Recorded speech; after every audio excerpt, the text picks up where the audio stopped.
Scientists at the Institute of Science and Technology, Austria, have uncovered evidence that the mammalian brain does not begin as a clean slate, but rather as a densely wired network that is later trimmed to improve efficiency. By examining mouse hippocampi at 3 key developmental stages, just after birth, during early adolescence, and in adulthood, the team mapped the connections of CA3 pyramidal neurons, a cell type essential for spatial memory and the consolidation of short-term memories into long-term stores.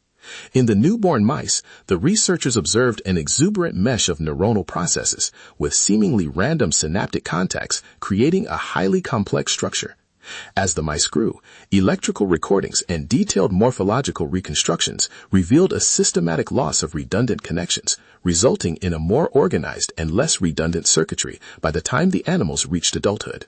This pattern aligns with the classic pruning model of brain development, where an initial surplus of synapses provides a scaffold that can be selectively reinforced or eliminated based on experience and activity. The investigators suggest that such a strategy could accelerate the formation of functional networks because a pre-existing dense web of pathways allows rapid selection of the most useful routes, much like a city that already has many roads and can quickly designate optimal traffic patterns.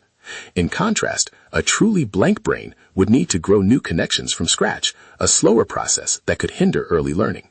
The study also measured neuronal firing rates and calcium signaling across the 3 age groups, confirming that functional maturation accompanies the structural refinements. While the work was performed in mice, the hippocampus performs similar roles in humans, and comparable overconnectivity followed by pruning has been reported in human infant brain imaging studies.